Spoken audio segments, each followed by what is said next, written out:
இருமல் இருக்குதா? குழந்தைங்க நைட்ல இருமும் போது நம்ம கடைக்கு ஓடிட்டு இருக்க முடியாது.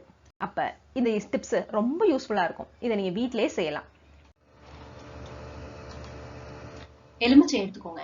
இந்த மாதிரி நல்லா ஸ்குவீஸ் பண்ணி சாறை மட்டும் எடுத்து வச்சுக்கோங்க. அதோட கிளிசரின் எப்போதுமே வீட்டுல இருக்கிற மாதிரி பாத்துக்கோங்க. அதோட தேன், இது மூணுத்தையும் சரி அளவு எடுத்து வச்சுக்கோங்க. இதாங்க காஃப் சிரப். இந்த மாதிரி மூணுத்தையும் சரி அளவு எடுத்து கலந்து வச்சீங்கன்னாவே உங்களுக்கு காஃப் சிரப் கிடைச்சிரும். மறக்காம இந்த டிப்ஸை உங்க ஃப்ரெண்ட்ஸுக்கும் ஷேர் பண்ணுங்க. நீங்களும் சப்ஸ்கிரைப் பண்ணுங்க. மறக்காம பெல் பட்டனையும் கிளிக் பண்ணுங்க. அப்பதான் நான் அனுப்ப போற அடுத்தடுத்த நல்ல நல்ல டிப்ஸ் எல்லாம் உங்களுக்கு கண்டிப்பா வந்து சேரும். நன்றி.